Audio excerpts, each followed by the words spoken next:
next season on Dark Side of the Ring. In the middle of the most barbaric match in the history of all elite wrestling between AEW's top star MJF and PG Punk? Hold on a second, is this for MJF? I'm not narrating for that asshole after all we've been through. How much is he paying? Okay.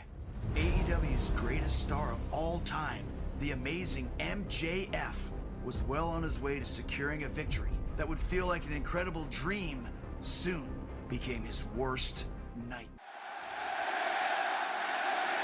Now that's a symphony, bitch!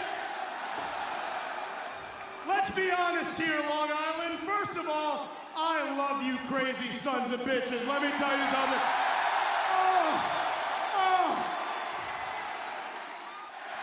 Wardlow, you're kind of the worst. And karma is coming your way when it comes to these conditions for everything you did back in the day to my best friend, the American roller coaster, Cody Rhodes. Guys, you don't want me to talk about 2024? That's funny, neither does the guy in the back. Don't worry about it, don't worry about it, don't worry about it, don't worry about it. Back to reality, back to reality. Now CM Punk, bump shot, lariat shot. What the hell? 1, 2, 3. Are you kidding me? Hey, we know this, it works. And the champ is pissed. When it comes to that title, it's not personal to me. It's just business. Last week you also said you weren't gonna shake my hand, that you were gonna destroy me. Well, I just destroyed your boy. That's a blueprint for what I'm gonna do to you. And whether you like it or not, at the end of the night, double or nothing, you will shake my hand, whether you're conscious or unconscious.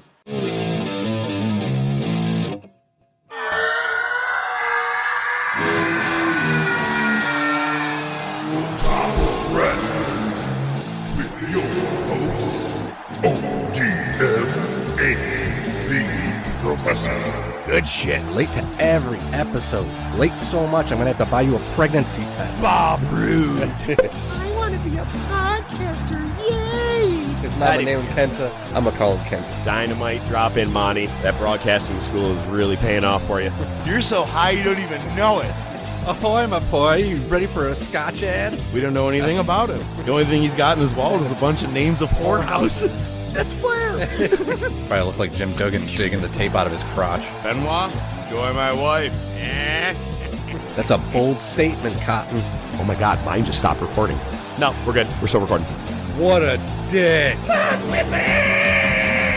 I'd cease and desist me. I'd cease and desist me hard. I need a minute to recover off that. What kind of game is it? War games! Let a war game! You're our impressionist. Yeah, I know. That's the only thing I've said in the last half hour. Bark like a dog. Oh, Jinx, holy shit. How did that actually happen? Here we go.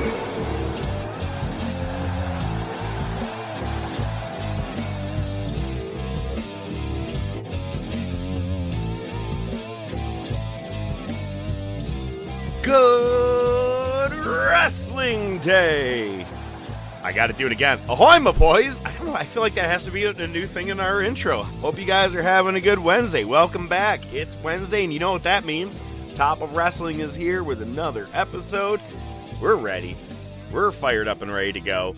And look it, I mean, I'm not even going to go too into the show without bringing in the man, the myth, the legend, the doc, ODM. You know, I had prepared, several remarks for this show, but, at the end of the day, with what a shit show it's been, I say we just jump right into it. Because I need something positive to focus on. Dude, it's kind of where I'm at, too. I mean, right, so let's just break down what's going on here. We both have had a shitty day for work. So, we turned the switch off for that. We're fine. And where I'm at right now, there's a massive downpour, so we have a delay hitting with each other. Internet is down, so I don't have notes. It's going to be a good fucking day. Let's do this, man. Let's go. Let's win. So we'll just say thanks for listening to us on iTunes, Spotify, Podbean. and the rest of those things because I can't see them. But, hey, I do know what's on today's doc. We got good shit from Nightwing. We got Bring It to the Table. We got some AEW. We got the Monday Night Wars. And, oh, my, we have seen some sunny days. We're here. We're at the sunny days. Woohoo! So, a lot of good stuff to talk about today.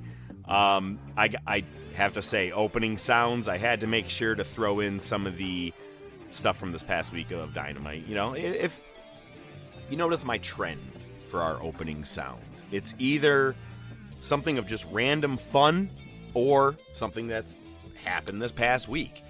And Dynamite had a couple of noteworthy things, but let me ask you, ODM, what did you think of MJF's second homecoming to Long Island? Oh, it's amazing. The guy's money. The guy's money. And I love he's hyping it up now. He's hyping it up every chance he gets. In the most magical place in the world, and the crowd even says it with him now. And this, the Dark Side of the Ring package threw me off because I actually thought it was a commercial for a second because they brought Wardlow to the ring, and then it just fades out, and then that hit, and I go, well, it's Jericho talking. Okay. Oh, wow, they're actually going to do... And here it is. We just announced earlier in the day, because you had to come back and say they are going to be doing it. I go, God damn, man, not only was ODM right, oh, cool, this season, what's happening? Wait, you're talking about the dog collar match? Wait, what? Are you shitting me? And it was hysterical when he goes, PG Punk. Wait, this is MJ. I'm not doing anything for that asshole. Wait, he's paying me a lot of money? Yeah, all right, I'll do this. Oh, my God. This was awesome. Thank you for playing off of Dark Side of the Ring. That was just tremendous. I mean, it's good work. It's kind of one of those things that when you and I watch Raw now and Nitro, what were they doing at that time? What were they playing off of? You know, like, we didn't get to cover it, but WrestleMania 12, when they had the O.J. Simpson car chase with the Hollywood backlot brawl. Way to play off of things that are happening in that time. That's good. This right here, working off of Dark Side of the Ring was perfect. One thing I would have done if I were MJF. A while back, there was this thing where people were pissed off that Brock Lesnar, I'm saying like 5, 6, 7 years ago, people were pissed off that Brock Lesnar was the champion. They were tired of him showing up on Raw. Right. And there was a thing of people were trying to get a rally behind it. And I'm not sure if you ever remember this, but when he comes out, everybody turn your back. Everybody in the arena turn the opposite way. Mm-hmm. You ever heard that? No. So MJF got everybody to actually boo Wardlow. As over as Wardlow is, he even got solidly booed in Long Island because they're still going to back up that hometown hero. He got everybody to boo. Man, if he could just said every time Wardlow speaks, if you guys could just turn your back, that would have been hysterical. It would have been like the most epic shot to see ever. You know what I mean? And we'll talk about CM Punk playing off of it, going totally heel again. Both, you know, hometown for MJF, but total heel for Long Island. Let's talk MJF since we're there. Let's talk the news of that since we're just kind of riffing for the day. Have you heard the news that, well, MJF is just frustrated with his contract in AEW, and the bidding war for 2024 is soon to be on the way? Is that what you're hearing? Oh, that's what they out here saying. But, you know, we already kind of went over this, and we'll just get this part out of the way because it's pretty obvious. It's the return of kayfabe. It really is that, or all of these, you know, second-hand wrestling news outlets are just massive marks. Because what you're seeing is headlines saying, MJF, you know, still frustrated. MJF looking for a new contract, all these different headlines. But then when you actually read his interview, oh my God. It's so obviously a work. It's so obviously a work. Shitting on Tony Khan in a tweet or in an interview and saying they have difference of opinions, saying he doesn't like the amount of money he's getting. Look, there is no way in hell Tony Khan will ever let go of MJF. If he said he wanted $10 million a year, He's probably going to get it. Here's the thing. MJF goes over to WWE while he can get paid. He's going to be Kevin Owens. He's going to be put into comedy shticks, but at a limited amount. He'll never go over there. It was never a possibility. Anything that you guys are seeing, look at, we could predict things, and we could even be wrong. I said Cody's not going to WWE, and holy shit, I was wrong. People said he was going to be Stardust within a month, and he's headlining or the face of the poster for Hell in a Cell coming up. Yep. Replaced from Roman Reigns. Look it, we could be wrong. There's no goddamn way we're wrong on this. There's no way that MJF is actually pissed off 2 years out from his contract being done in 2024. He's working, y'all. It's kayfabe, pal. And I almost feel like we got to put it in the prediction column soon. That you called it, that the days of kayfabe are out. You know, one thing, we talked about the movie The Departed that time. And do you remember where Jack Nicholson tries, or maybe it was Leonardo DiCaprio, one of them, they go, let's try and flush something down and see if it comes out on the Oh, other yeah, end, yeah. right? Yeah. I think I feel like they're starting to do that. Like, even Uncle Dave is like, I have it on good authority. This is what's happening. And he's been goddamn wrong so many times. I feel like if I was Tony Khan, play with some of your roster, some of your guys, some of the people that are there. Start telling them bullshit things. And when you see it pop up on the news, you're like, haha, okay, I can't trust him anymore. Check mark. I'm just saying it could help you at least, because MJF even did it in his promo. Mm-hmm. Oh, can't say that. I'm going to make the man backstage upset, right? Really? Yeah, because he would allow that, too. Yeah. Absolutely. It's ridiculous when you think about it. Like you said, you nailed it. Tony Khan's not going to let him go. And listen, I wouldn't put it past MJF to be a bit of a dick in real life and to use, his star power to get a new contract or say that he's worth more. I mean, that stuff can all be true and probably is true. But let's be honest, man. And listen, he may go to WWE. They may offer him more money. That's certainly a possibility too. But at the end of the day, don't work yourself into a shoot, brother. It's funny you say, the star power. Man, a lot of people are naysayers to AEW and saying that they're not on the same level as WWE, yada, yada, yada. I don't care if you think TBS and TNT are as big of channels as the USA Network, or if they have the same production, the same marketing, whatever you want to call it. Look at a lot of these guys before AEW. No one knew the names, generally, of your Maxwell Jacob Friedman, Darby Allin, Jungle Boy, and even more so, Eddie Kingston. I mean, he is. In Santana and Ortiz, they had a good name and a good following within Impact, but I feel like the star power is stronger than ever for them. Oh, definitely. That's why Chris is done with them. Now he's taken on a whole new set of goons.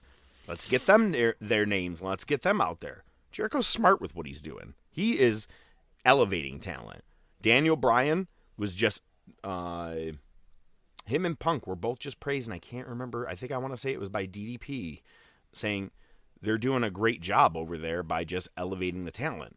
And then you got other people out there who are shitting on it.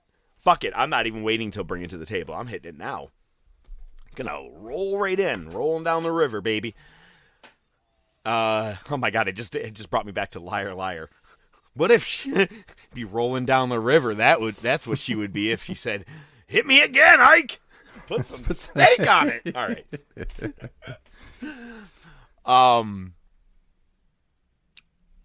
Fucking Eric Bischoff. Come on.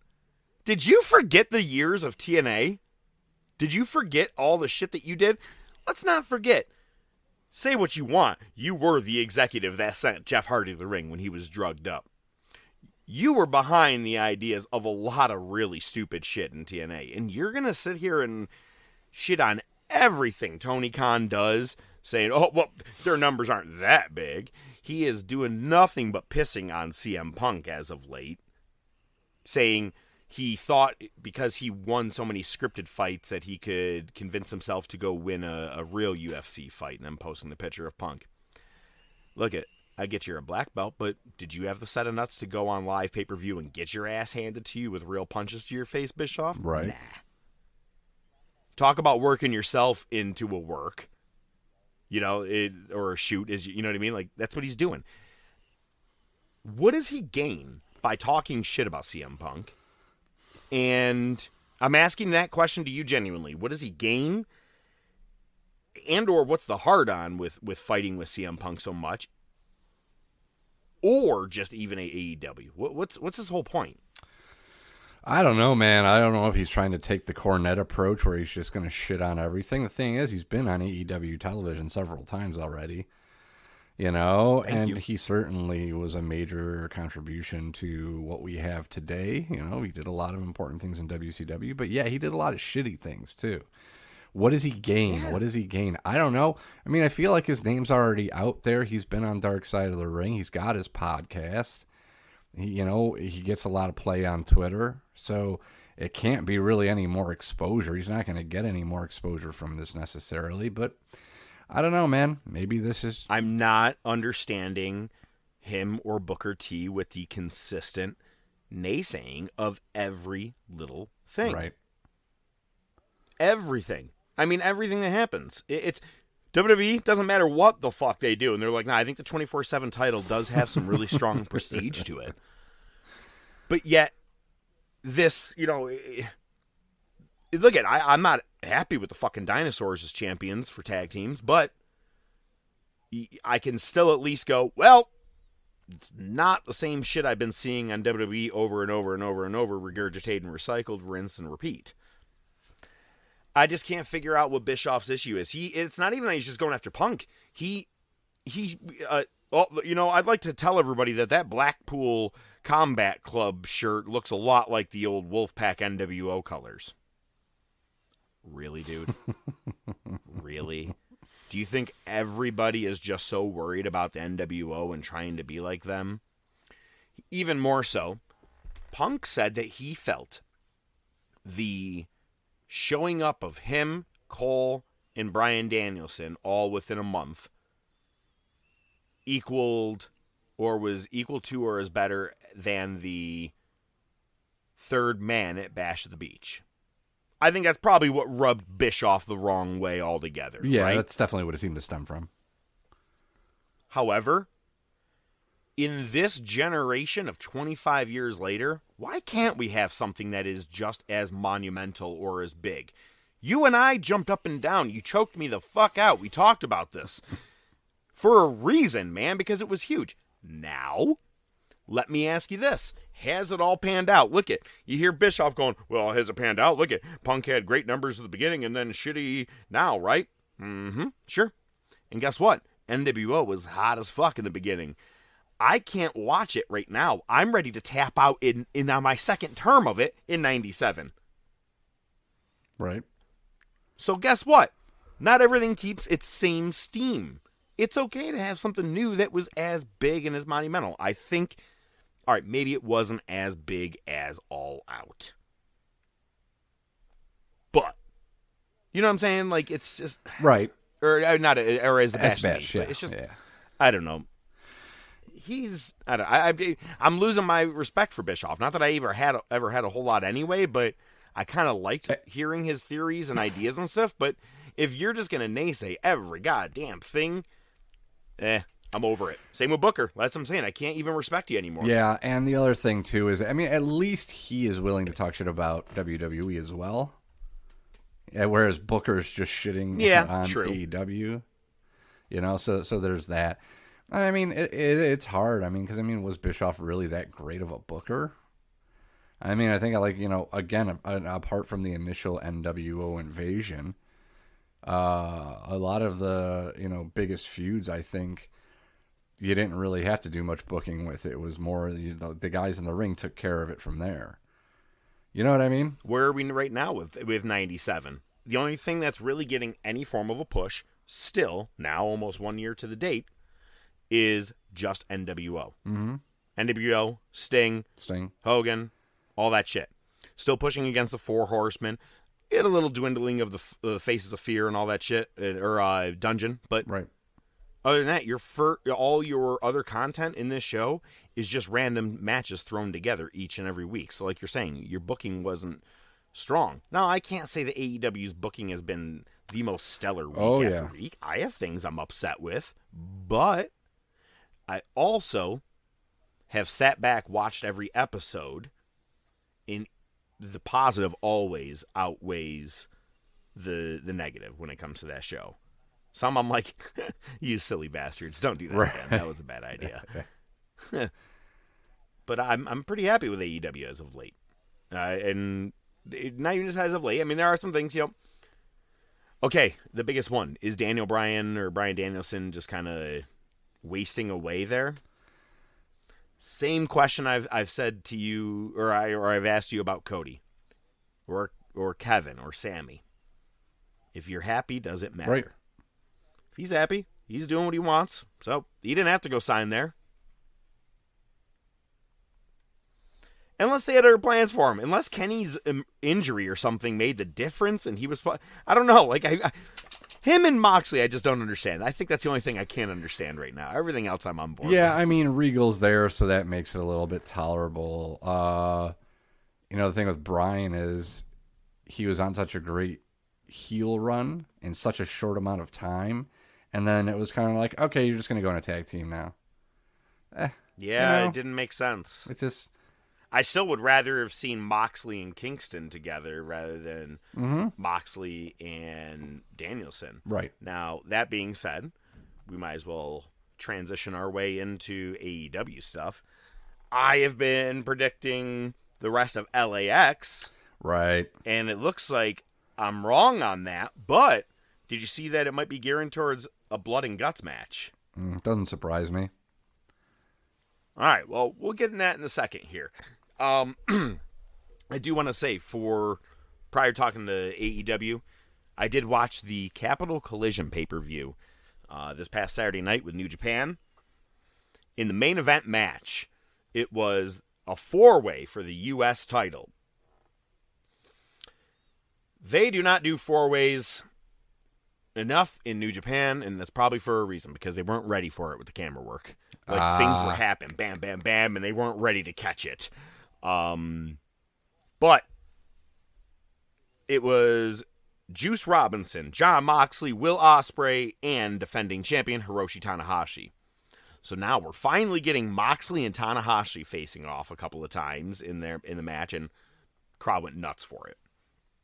Then you had, as soon as the bell rang, Ospreay ran as fast as he could across the ring and dove right at Moxley.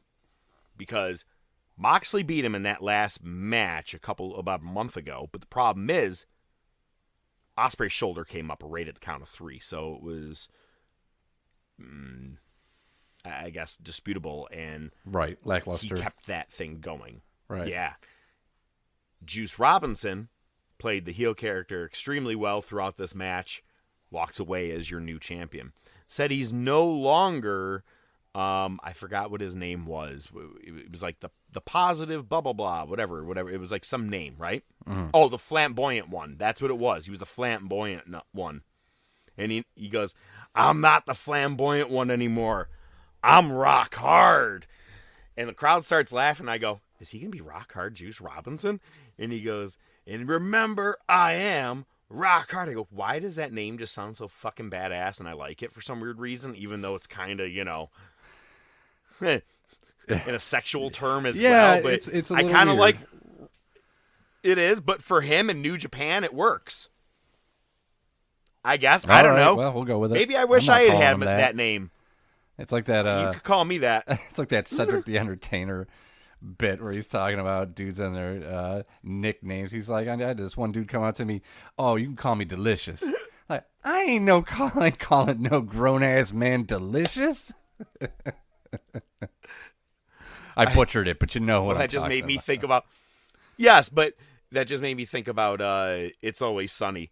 They're at the workout place or at a gym, and they're trying to get dudes to come hang at their dude mansion. And guys like, I don't get why you're doing this with like a dick. he goes, what do you mean it's a dick? It's a bicep. And he goes, maybe we should have drawn more veins on it. All right, anyway, that really got off topic. Yeah, it did. In the semifinal match, it was going to be Okada tagging with Trent Beretta against Jay White and Hikuleo. That guy. Trent got COVID, so Rocky Romero that makes sense. tagged in for the match. Yeah. It was a good match. The funny part to this is that at the end, Hikuleo is in relation with G.O.D. Yeah. Now, Tama Tonga wasn't there that night. Tonga Loa was, and he came out to the ring. Now, he was in a match earlier, walked off fine, came out to the ring, and I am not sure, because I have searched everywhere on the internet, and I have not found anything yet, but I'm pretty sure he pulled a Vince McMahon Royal Rumble 2005 on his quad getting into the ring. Oh, Jesus. Because he slid in and went to go say something, and then just stood still, and you saw him grimace in pain and kind of have a look on his face like, well, fuck, this is it. This is all we're doing. And he kind of like stared at Hikuleo or whatever and goes, you don't turn your back on family. And that was it. And they just kind of walked away. I'm like, yeah, that's not a Jay White thing to do, is just walk away. I go, I feel like there was supposed to be a beatdown or something.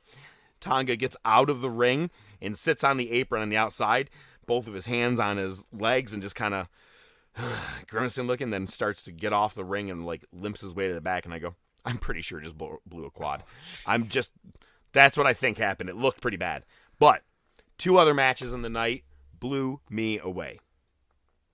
I didn't think I was going to want to care as much.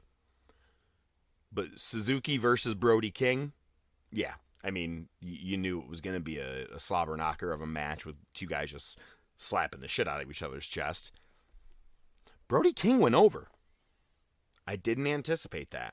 But nowadays, Suzuki's kind of just let everybody go over. Yeah. The more I'm kind of thinking about it. Pretty much. Danielson beat him. Joe beat him. I mean, everybody does. Then, Eddie Kingston versus Tomahiro Ishii. And Kingston comes out wearing the Exalted One Brody Lee shirt, the one that I have, supporting a bandage on his eye, because you got to keep that kayfabe going for multiple promotions. Funny enough, when the bandage came off, it looked absolutely fine.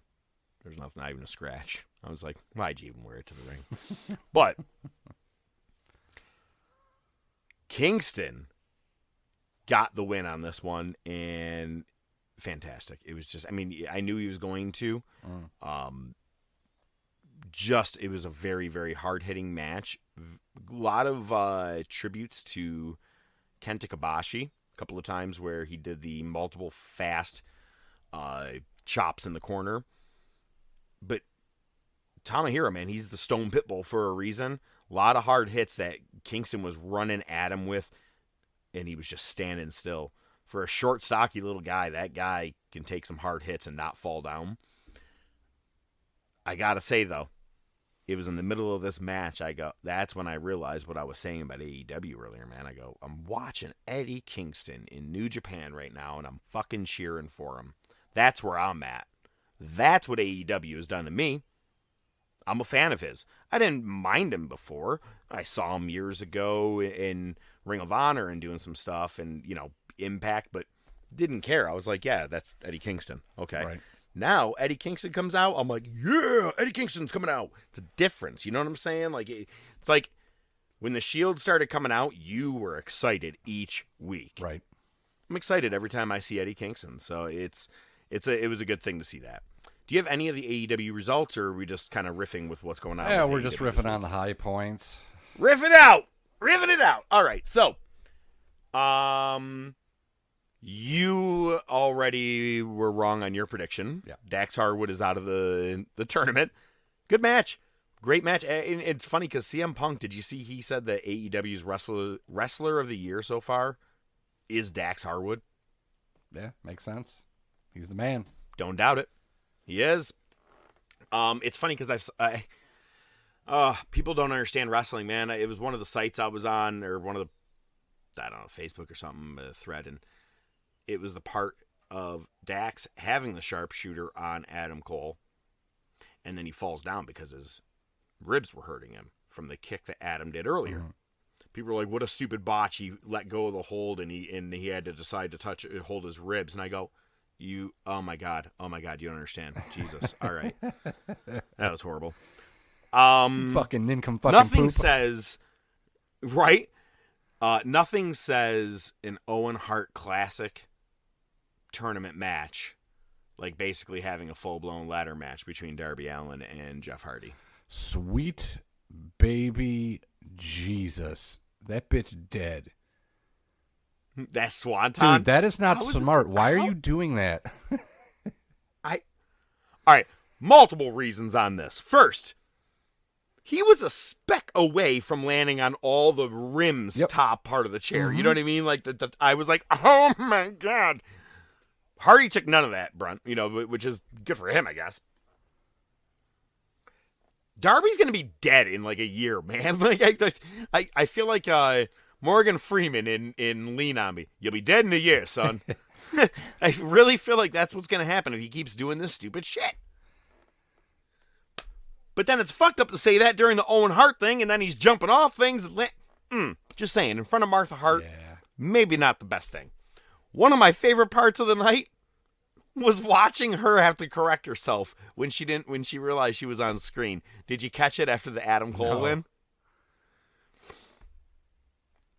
So obviously it's well documented that Dax and Cash are very big fans of the Hart family.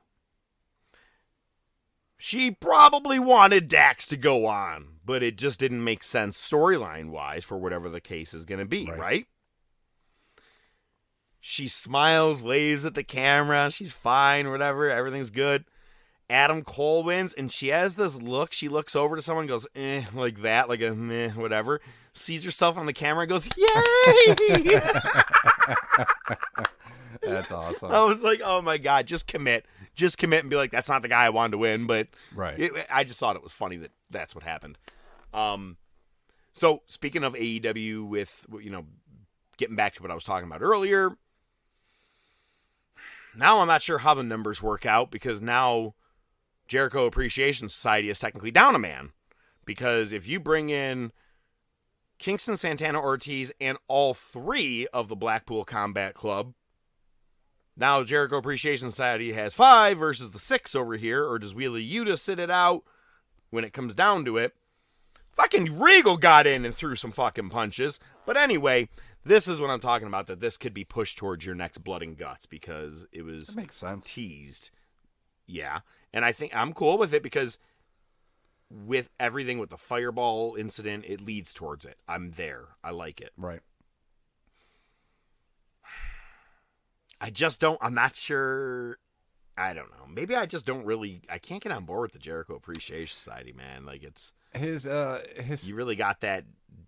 Yeah, his stuff is never. Yeah, go ahead. His stuff is lately, especially. But I mean, he's another one that the simpler the shit was, the better. His whole thing with the man of 1,002 holds, where we read the list, right? That was a small thing, but it went a long way. Just his whole feud with Malenko, pretty much. The promos that he was able to cut when he was just a smart ass, good shit. Yeah. His return when he cut his hair a little bit, it was a departure, but it was something different. But now he's just kind of like the old head. I feel like it's a stretch. With the weird, yeah, and it's just like, all right, now you're just trying to be too clever, and now like you're openly calling out that you're a sports entertainer and like you're wearing it like it's transparent, and I don't care. He is doing a lot to put other people over, but at the same time it's just, I feel like his time's coming to the point now where he should just be losing matches, and this is just too gimmicky. I agree. And just doesn't do it for me. Inner Circle worked because there was semi pre-established names. Same with Pinnacle. I don't know anybody's name besides Jake Hager in that group because they went and changed all fucking 3 names. Oh, no, Danny Garcia is the same. But they changed the 2 guys' names, and all I can think of is he's a coked-up, fat Jared Leto. Or roided-up Jared Leto, whatever you want to call it. Dude, you ever really watch him? He's like, and Jericho, baby, he's going to be... I'm like, Jesus, man, chill. Up, yeah. Decaf could work. Yeah. You don't know those dudes do drugs anymore. It's totally just Red Bull. Yeah, okay, sure. Do you not remember my story about watching Santana Ortiz and everybody all go smoke? Yeah, well, that doesn't count. Well, no, that's true. That doesn't. You're absolutely right. I would like to see it be blood and guts, but this time just a straight-up demolishing ass whooping. No back and forth like there was with Pinnacle and Inner Circle. This is Santana Ortiz and Kingston's shining moment, and they got some help with Blackpool Combat Club along the way. That's it. Don't push this any further because I don't think it could really go there. Now, on the contrary, you said, he's just doing the sports entertainment shtick. I wouldn't mind if he keeps doing a little more of it, where everything is, and that's sports entertainment, baby. The flash and the fire in the eye, it is a sports entertainment move. He could do a lot of things that you're just doing because you're poking fun at it in a wrestling company, but you're going to do a little bit poking fun at these things that are commonly mocked. If he bangs a fucking corpse, a Katie Vick kind of style, whoo! Oh, dear God, no. Yeah, I mean, the Flash paper's kind of old school, so, in the blood and guts, I just don't want it to end with him going into a crash pad. You don't need to do that spot. Just have a oh my God, he's going to do it because it's sports entertainment. Right. This time he's going to go onto a fucking full-blown trampoline. And that's the other thing. I mean, I feel like, Kingston and Jericho are having a feud, so maybe for them to have a cage match would make sense. But all of them together, it doesn't seem like it's that big of a feud. It doesn't seem like it warrants it. But you know what? I would have rather seen... I'll take that over Stadium Stampede. So... Yeah, okay, I'll give you that. If I were, you could do blood and guts just 3 versus 3. It doesn't have to have everybody involved. If you did Jericho, Hager, and Garcia, your main names, versus Kingston, Santana, Ortiz, call it. Doesn't have to be even blood and guts. Just do a fucking cage match like you just said. Yeah. But it doesn't, I'm just not buying it too deep that it could go to blood and guts right now. Right. But it is going to end with him going off of double the size crash pad this time. Tonight is the wild card night. So, last minute predictions from you? No, I'm pretty much gonna stay. I mean, I said Cesaro or Miro. I'm still gonna stick with that. Cesaro probably makes more sense. And then for the women, what did I say? Jordan Grace or who else did I say? You said Athena, which I said is, Athena. Yeah, I think Athena's more likely. That would make a lot of sense. Yeah. So, I'm sticking with those. But I did see one very interesting prediction that someone wrote online, and I had to just kind of bring it up, and I think it's kind of funny when you really think about it. The women's is going to happen first. Okay. Yeah. There's no way they're going to have the guys' right wild card match be first. It's versus Samoa Joe. This is main eventing Dynamite this week. Again, Lethal's going to fuck him over. Next week, we're going to be talking about putting that in the prediction column. But the prediction I saw is the women's match. First comes out Candice LeRae. Second match, Johnny Gargano. Ugh. Yeah. You want to talk about making me pissed off? I was like, I'd be okay with Gargano maybe, but if I see Candice, I'm going to really be pissed off because I really would rather see Athena right now. Second, Jordan Grace. Yeah. Yeah, and I mean, there's still it could be Mia Yim. It could be Dakota Kai. Yeah, it's true. I did see a name rumored earlier today, but it was like someone that's done something in the women's past, or women's wrestling past in AEW. Like she did like a quick cup of coffee or did like one of the battle royals or some shit. A Japanese wrestler, and it's like rumored that she could be it. And I was like, Well, that'll get you absolutely no pop whatsoever. Yeah, you're going to get booze. Yeah. You know what it is, actually? You might as well just have Sing Kali come out. It's actually going to be Riho again. They're going to give her a second chance. Riho! What's funny is that I read online Hikaru Shida, as she was pulled from the tournament, said that she found out that she was pulled from the tournament online, too. Yep. That's fun. She found out she was kayfabe injured, too. Okay. Yeah, I don't know what's going on with Shida because I thought she was gone, and now she's back, and it just seems like it never, it was like a one-hit wonder thing. It's like, wow, people are really behind her. Let's push her, let's push her, let's push her. And then it was like, okay, that's it. We're tired of you. But I think when they started that feud with Serena Deeb, it was like, shit, she can't go over Deeb, man. No. She's doing too solid right now. But I will say during their match, she did something. I can't remember what it was, and the crowd started chanting, "Holy Shida." Great play on words. I loved it. That was a good work. Oh, boo this. Let's go bring some to the table. And bleep. That's all, folks. Oh, you fucker.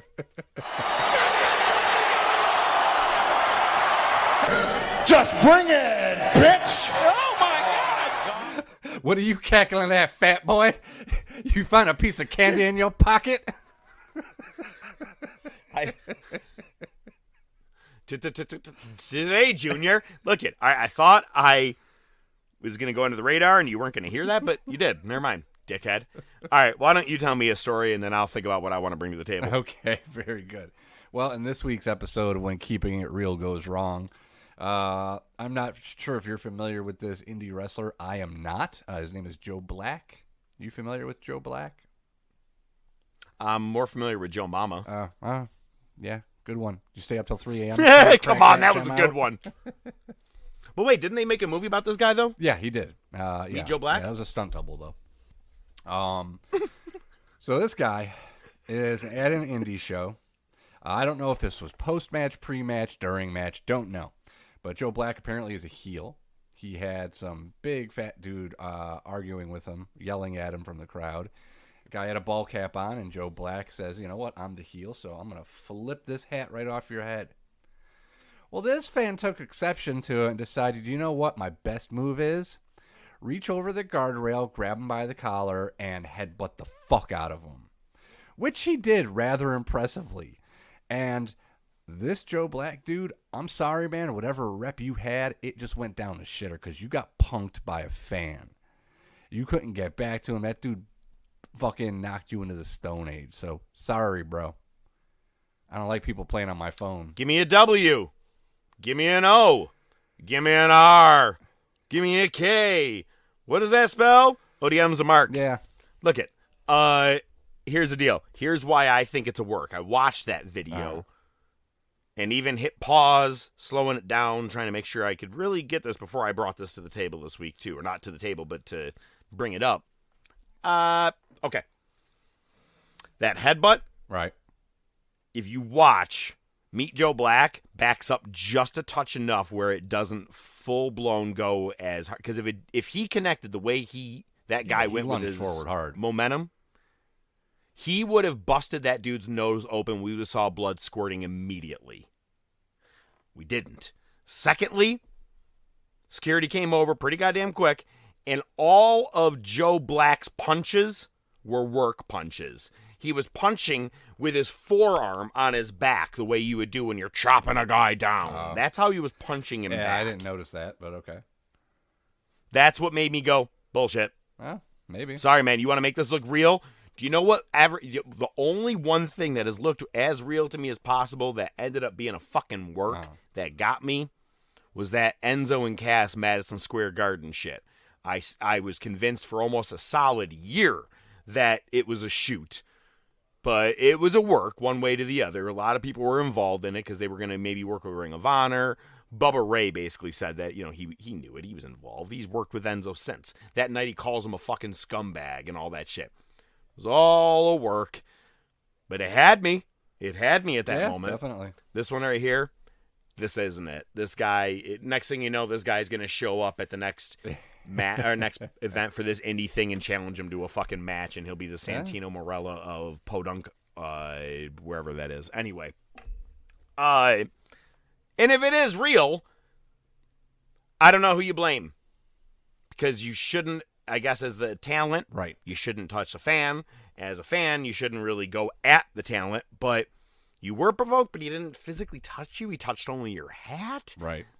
You know what I mean? It's a gray area. But if you would, it is. So that's why I think it's a work. Maybe.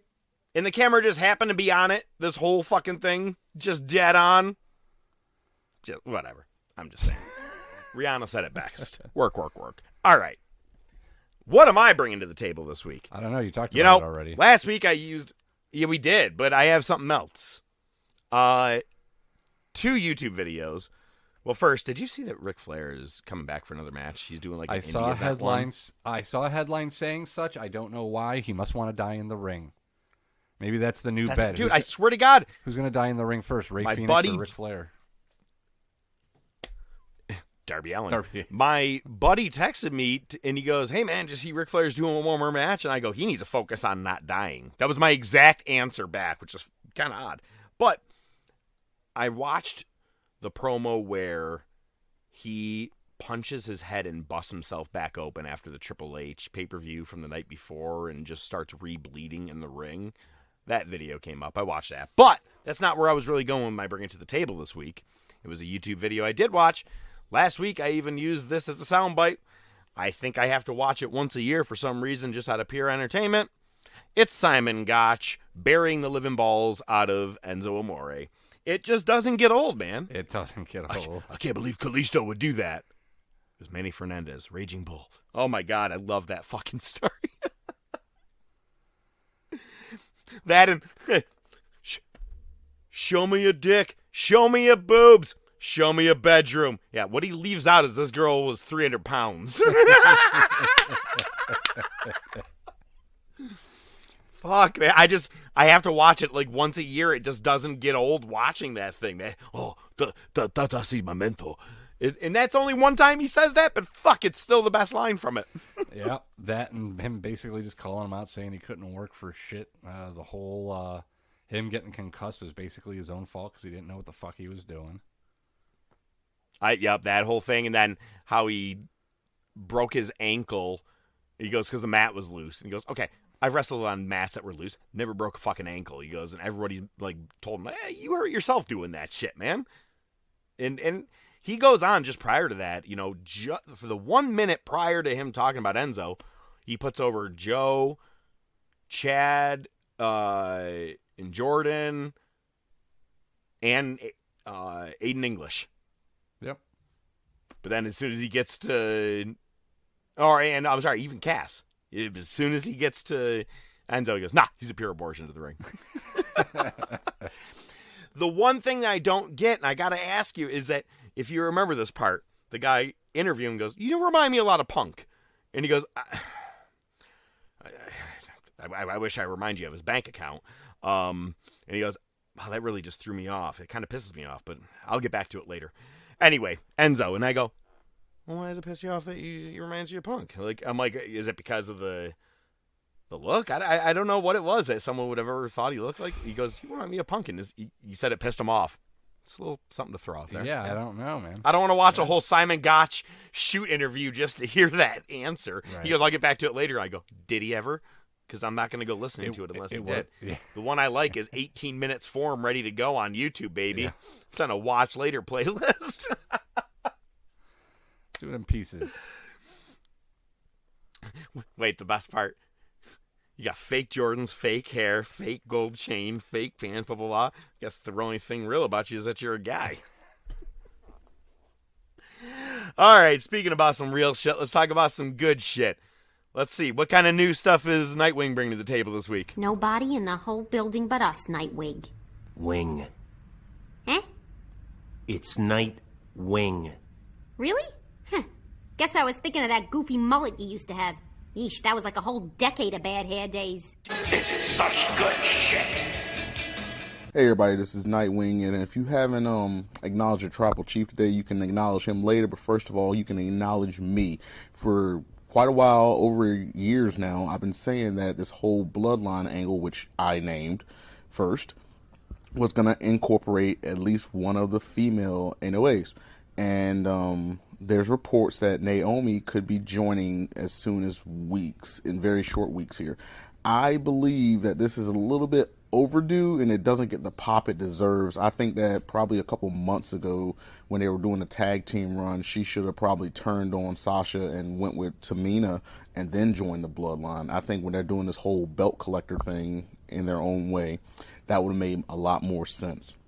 Additionally, what I want to say is MJF has been very vocal about his contract status with AEW. Now, I'm wondering if he's doing that to be a little bit of a bidding war to see who's going to be getting his services soon. However, I'm not really sure. We know Cody is extremely high on him.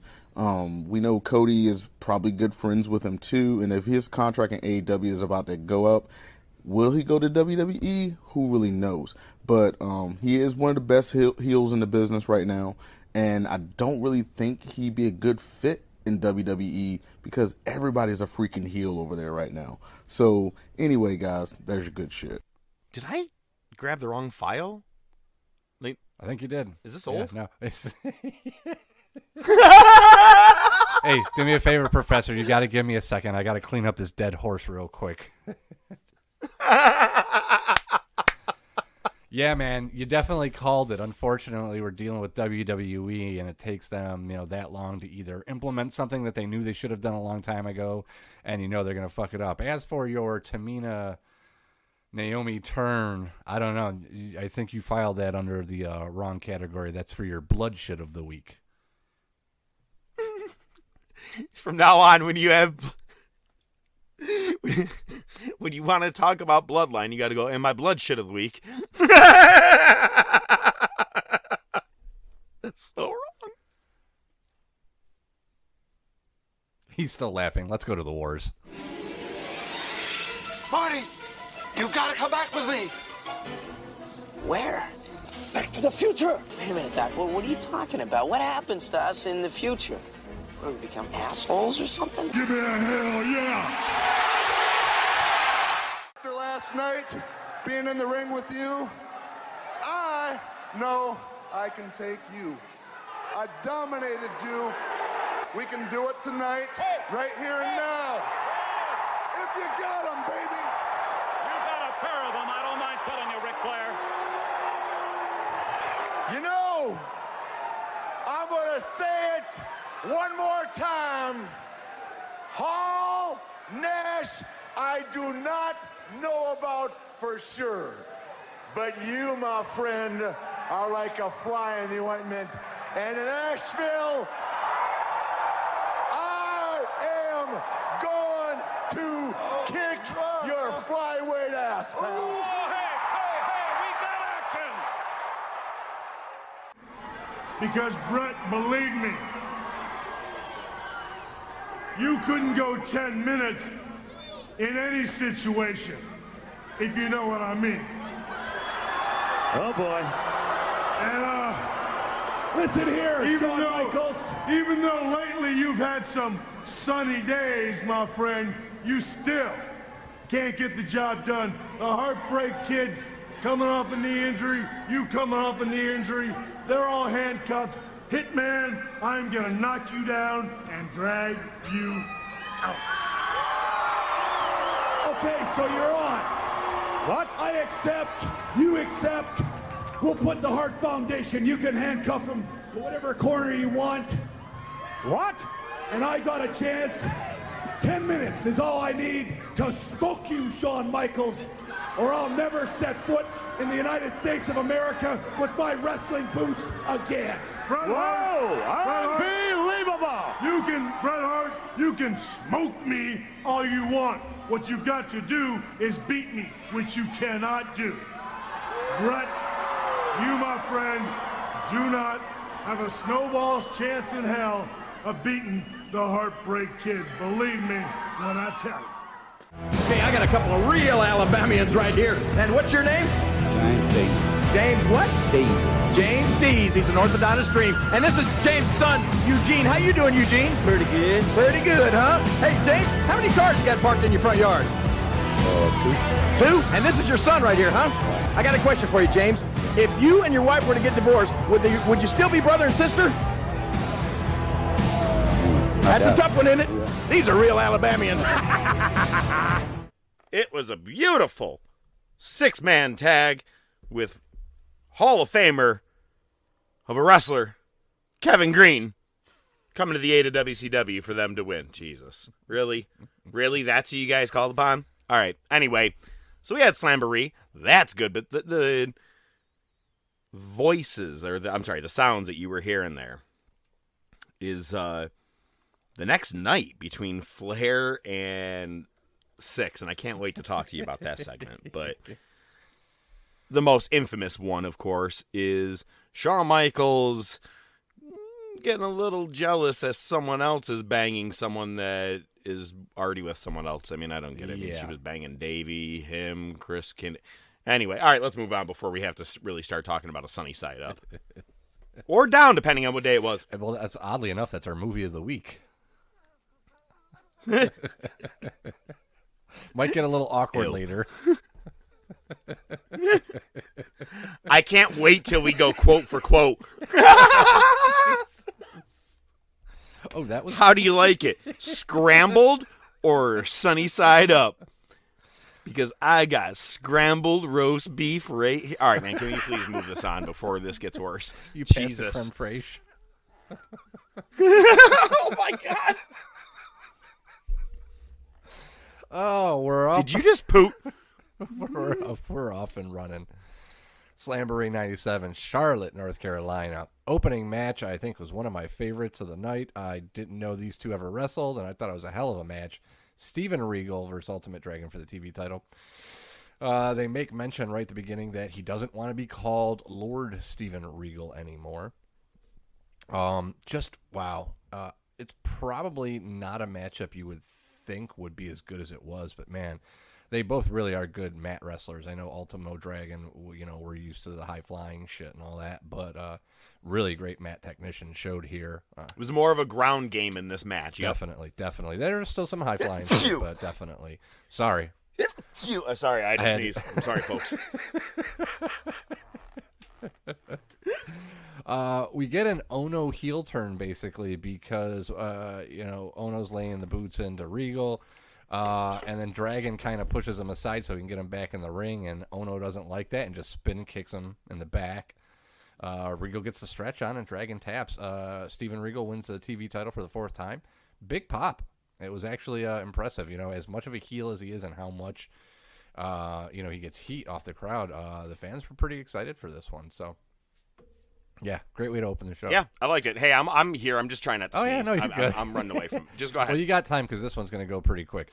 Luna Vashon versus Medusa. I only wrote a couple things. I mean, I'll let you fill in the details if you want. But Luna almost broke her neck taking a bump on a lariat. When she, a lot of times wrestlers will do that kind of backflip when they get hit with a clothesline. She didn't quite do that, but man, she landed hard on her head. It was pretty nasty looking. Luna misses. Yeah, they showed the replay of it too. Yeah, right at the end. Yeah, Luna missed a splash, German suplex into a pin. Medusa wins, and she does. Because Medusa was never that diva where she was showing a lot of skin and stuff, but she had like a half jacket, with the USA, the stars, and like she ripped it open, kind of like Nikki Bella did, or whatever one of the Bellas did that. But I mean, she still had it's not like she was wearing anything skimpy or anything on her, but the crowd popped for it. So you could have talked anybody in the world that could pop open a shirt, and you chose Nikki Bella. Go ahead. Well, that was her gimmick. Boo! That's what she did when she came out. That was her gimmick. That's what she did. She didn't have a wrestling gimmick. Her gimmick was taking off her jacket. All right, we get Gene on the ramp, pushing the hotline. We get the N.W.A music hitting. Macho and Liz come out. Macho actually shoos Gene away and grabs the mic, talking about the Wolf Pack, starts naming the rest of the N.W.A. We get DDP coming out through the crowd with the crutch that was used on him last week. Liz and Macho powder. Bischoff comes out along with some more of the N.W.A. We get a little bit back and forth. Macho ends up going down to the ring, and naturally, as soon as he gets in, he's beaten down with the crutch. DDP takes out Vincent, takes out Eric Bischoff, but eventually Scott Norton gets the upper hand. NWO swarms, and then Giant comes out to make the save. And I think it was Heenan that said it. He said the NWO are running like cheap pantyhose. God damn, he's always good for a good line. Always. Next, I'm guessing you're glad that... Did you just blow your nose, or did you tell me to hold on? Nope, blew my nose. Jesus fucking Christ. We really got to invest in a cough button. Look it, man. It was that, or I go back to when my allergies were killing me a couple years ago, and I just kept sniffing in the mic every 5 seconds. I think that made it to Promo Wars. Next, you it did. You get newcomer Yuji Yasurako versus Mysterio. I butchered that.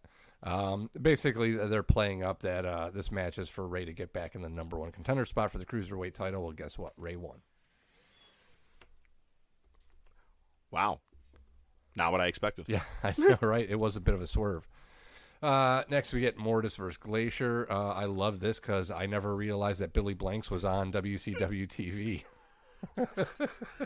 Dude. You know who it is, right? Ernest Miller. I have no idea who Ernest Miller is other than they said his name. I know he's a world. Are you shitting me? You don't know champ of karate. I mean, I know that.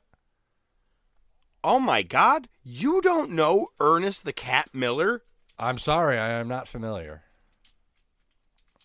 You are about to have your mind blown in like a year or two when this guy comes out and starts dancing like James Brown every fucking night. Like, I'm not kidding. I'm pretty sure the opening to his song is like, hey! Like, I mean, it's something pretty fucking similar, but it's Ernest the Cat Miller, man. Oh my God. How did you... He even got in the WWE at one point, too. Oh my God. Oh, I was always more of a Norman Smiley. When you said this is your favorite part, oh my God. Well, there is Norman Smiley, there is that, but oh no, Ernest is great, yeah. But Billy Blanks, that works too. Yeah, I just thought it was hilarious. Anyway, yeah. Next we get Jeff Jarrett with Deborah versus Dean Malenko for the U.S. title. Basically, they're just doing the whole jealousy angle. Mongo comes down at one point because he just wants Deborah to come back. Like, no, he's fine. Like, Jarrett's laying on the ground in front of him, so he just picks him up and throws him in the ring, takes Deborah to the back, and Malenko immediately gets the cloverleaf on and gets a tap out. So, still pushing the jealousy thing with Deborah. At least she didn't talk a lot. Dude, if I... By the way, our draft is coming up in 2 weeks. Oh, yeah, you forgot. Yeah. I wish Malenko was a guy. I wish we were drafting back then. The guy doesn't lose every goddamn show. He is beating people left and right. I'd never realized how, like, just many matches every week, always winning. Yep. How is he not a Hall of Famer? Good question. Yeah, well, never mind. I don't even like to talk about the Hall of Fame. It doesn't count. It's not real. Yeah, exactly. Next, another great match. It was Mang versus Benoit in a death match, which basically means no DQ, no count out. It's a last man standing match, pretty much. Yeah, I've seen a couple of them with Adam Page. Those were Texas ones, man. Oh, I'm sorry. This was a North Carolina death match. Exactly. So basically, it was just these two beating the shit out of each other, and I mean, it worked. I thought the finish was fantastic. Benoit goes for the diving headbutt, and as he lands, Mang just pulls up his hand and locks him in the tongue and death grip. And that's how he wins. Yeah. Fucking fantastic. Which is kind of crazy because I just said that's kind of what happened with The Rock and Mankind at the pay-per-view. I don't think that, they were watching it like, we should do that. I think it was a coincidence. It was just really awesome. Yeah, it was. It was really good. They play it off well, Nancy by his side after Mang win. And Mang gets a pay-per-view win, solo. Fucking awesome.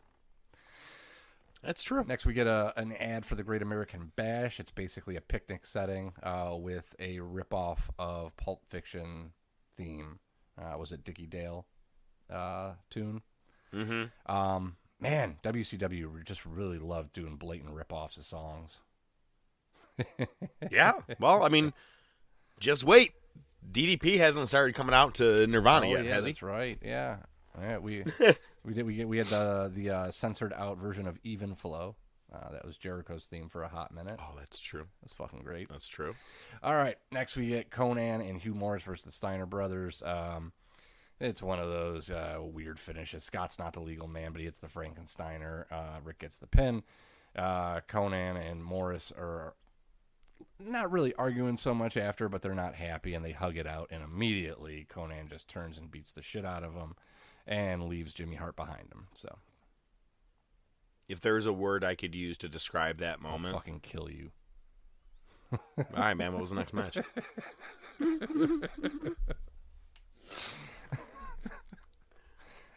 I'm waiting to, because I know you're going to try to squeeze it in somewhere. No, that's what she said, but no, go ahead. Next, we get the match of the night, hands down. Mongo versus Reggie White. Now that's humorous. That's humorous. Fucking A. This match went about as well as you'd expect it to. The Halliburton gets involved. It was like watching Mongo versus Mongo. Yeah, no shit, right? There was a second Halliburton that got used because we were informed that Gilbert grabbed it from Mongo when he went to use it. I don't know who Gilbert is. Kind of looked like Gilbert Grape, but that's a different story. Gottfried? Oh. Yeah. Wait, you kind of look like Gilbert Grape or Arnie? Well, yeah. You know what I mean. It worked for a second. In the gas tank. Boom, boom. All right. Well, as if 2 former football players wasn't enough, let's get a third one in there. For our main event, WCW versus N.W.A. It's Flair, Piper, and Kevin Green versus Outsiders in 6. No DQ, must be a winner. My spot of the night across the card, Piper and Hall get in the ring for the first time together during this match. Piper's got the hip bandage on. It was really weird. It, almost looks like a compression thing with like one leg. So Hall just smacks him right where that bandage is, right on the hip. Piper doesn't even hesitate, and he just bitch slaps Hall, who sold it wonderfully. And the pop was amazing. It was awesome. Another good spot is towards the end of the match. Piper tags in, but Pee Wee Anderson doesn't see it. So Piper's cleaning house. Everybody's going down. Crowd's going nuts. And Pee Wee's like, no, you're not the legal man. You got to get out of here. So Piper says, you know what? Fuck you. I'm just going to punch you. And just punches Pee Wee Anderson, who goes down. But it is a no DQ match, so it's okay. Yup, it was great. After that, Nick Patrick comes out, and he's kind of doing that tweener thing like, oh, shit, is he going to be with the N.W.A. Is it with WCW?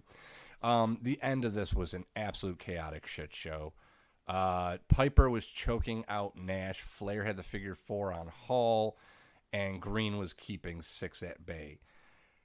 The match ends when Nash is out from the sleeper. Green just body slams 6 and is pinning him. Flair has the figure 4 on, and Hall's shoulders are down on the mat, and a 3 is counted. And that's how it ends. Big pop. And it was a winner. It was a win by submission. It was. Yeah, right. Well, yeah, who the fuck? Because there was just so much weird shit going on all at once. Yeah. You know what I mean? It was a just show. odd. Yeah, it was a shit show. So that brings us into Nitro. We get the opening shot, obviously, is of Team WCW beating N.W.A. the night before. Gene does the lead in and goes right to Flair. Team WCW and Kevin Green. Let's come on. Yeah. Unfortunately, I actually think I would have been better off seeing Mongo versus Reggie versus Green in a 3-way match. That would have been probably a little funnier to me. In a good way. Somebody probably would have got hurt. I'm surprised nobody did. Yeah, we get. Oh, I did. My feelings did by watching all of it. My feelings. Mean Gene. I love when Flair does that. Yeah. So Flair's cutting a promo with Gene. NWO music hits. It's 6 comes out. Gene doing his best dad impression. This interview time has been allocated to the Nature Boy. 6 tells Flair, hey. I like when Flair said something like, and I'm back, hallelujah, or something like that. And And Gene goes, Mean amen. Gene immediately goes, amen. It's great. They got good chemistry. Six, it basically says, yeah, the wrong guy was in the ring last night, so it didn't count. Flair takes his jacket off, and Gene goes, Richard?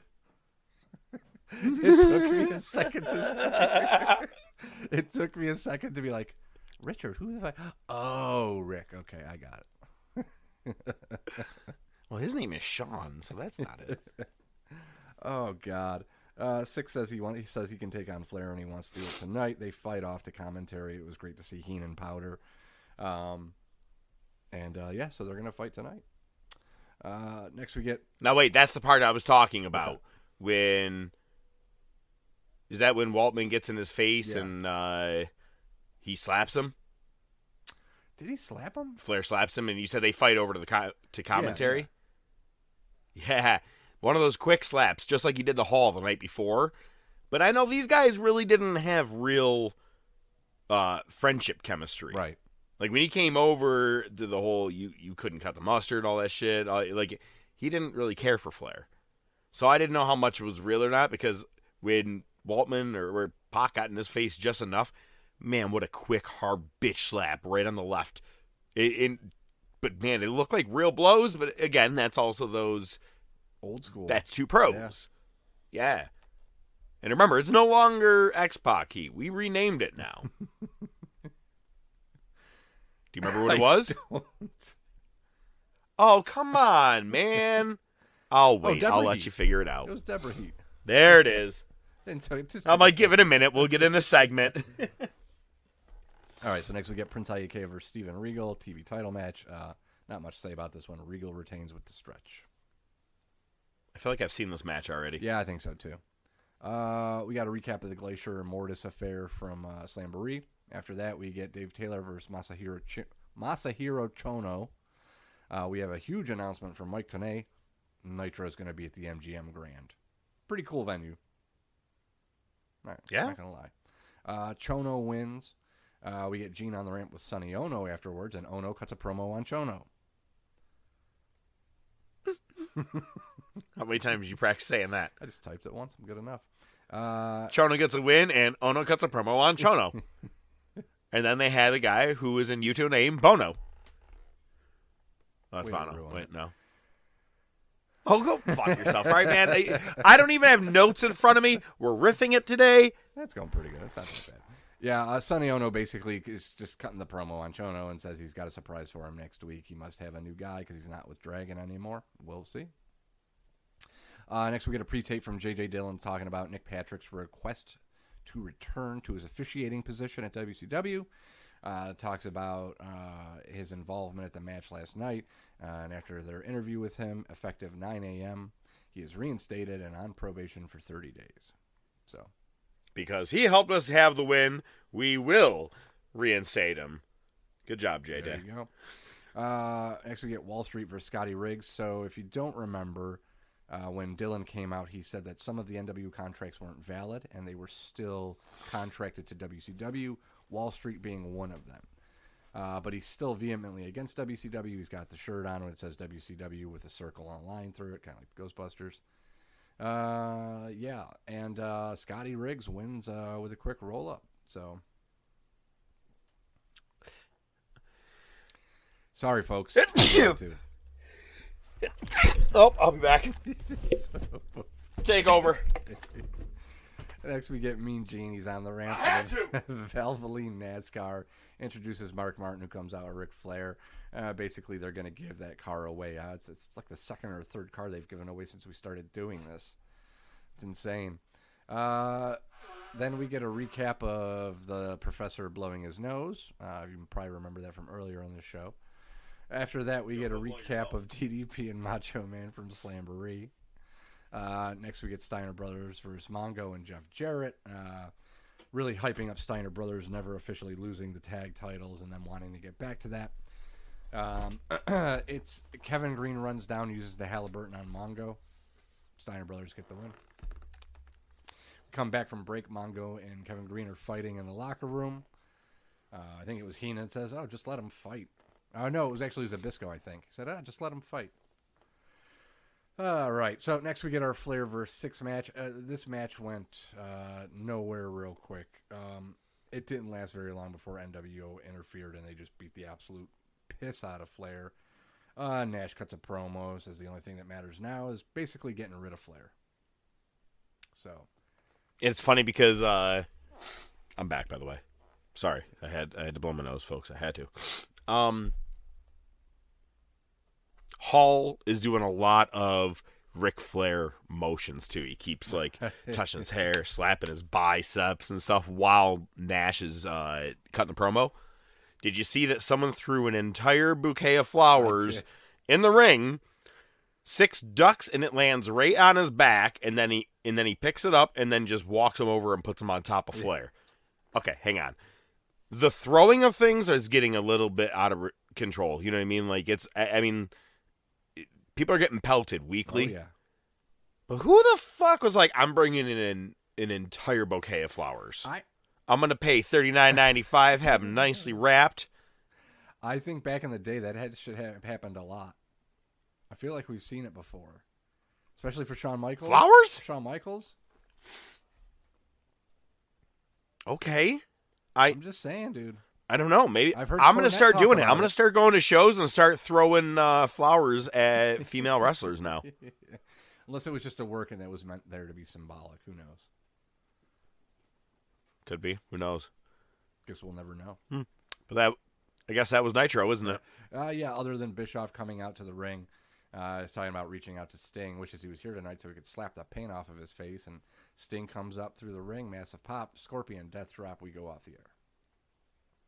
That's right. He does come up through the ring. That was a pretty good moment. The crowd popped. It was funny. There was a kid jumping up and down so fucking hard that, like, if he inched his body forward with the momentum, he would have went over the fucking railing. It was pretty funny watching him do that. But here's another moment. You're right. I kept thinking that was the end of it. You're right. This moment, right before Sting does come up for, or as he is just about to grab Bischoff, Bischoff gets pelted with a fucking Pepsi across the face. Mm-hmm. Yep. And he had a pissed off look on his face after that. It's he was insane, like, because I mean, it used to be funny because the guys used to try to dodge him or knock him down, like reject him almost, And now there's just no selling it because they're probably tired of it, and they're getting hit good now.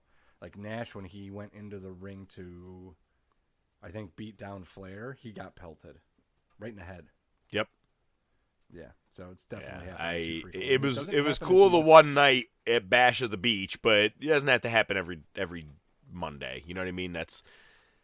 I'm surprised WWE never ever capitalized on that on Raw. Never said something to the effect of like, well, on our program we don't let you throw trash in our ring because we're not trashy. I'm just saying, I'm surprised they never fucking ever said anything like that.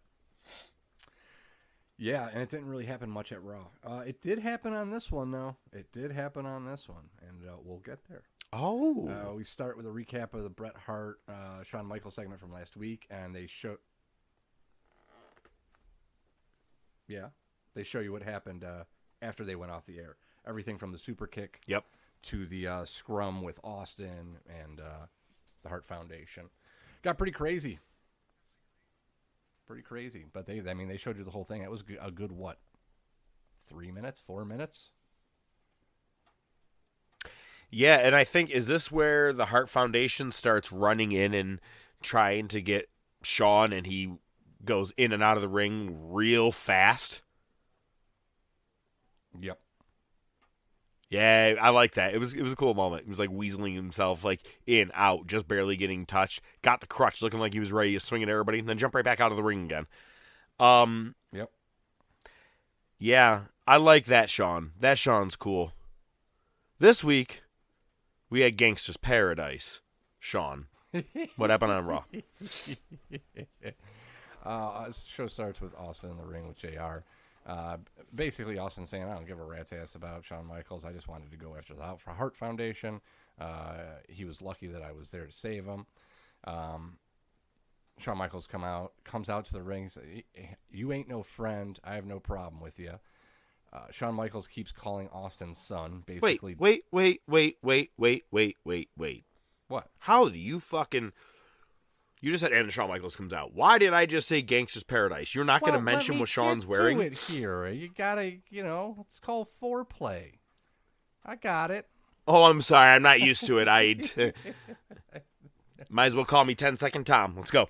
So Shawn Michaels is doing his best Undertaker impression. I almost feel like he wanted to be like the Undertaker. And he's got the bandana on where he's got it tied off in the front, and he's got the sleeveless shirt.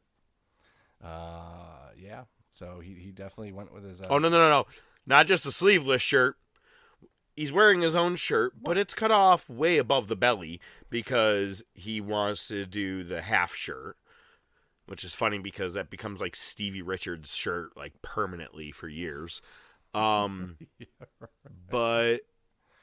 the bandana, it's like he's trying to do what Nash and Hall were doing when they did the Thug Life thing. You know what I mean? Like, and all of a sudden he comes out wearing this bandana, and I go, as soon as he came out, and I go, oh, someone's trying too hard this week to be hard.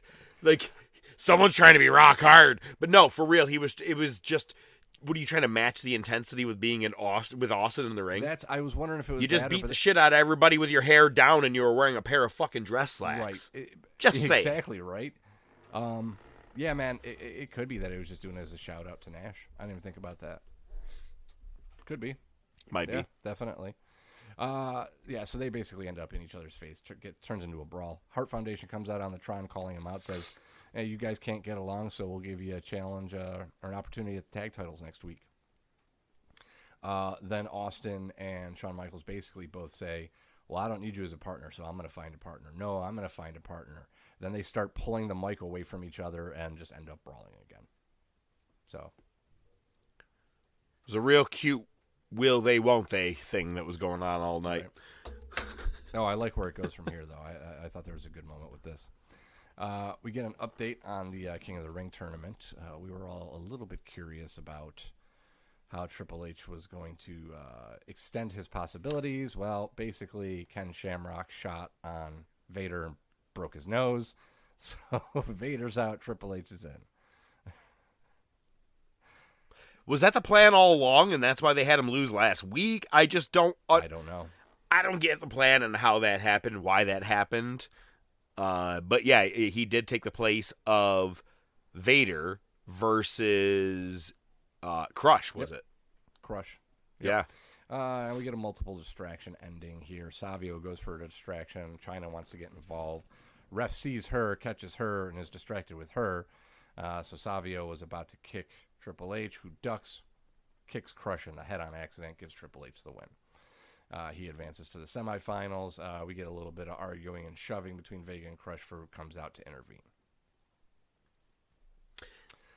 That right there got me half excited. Why's that?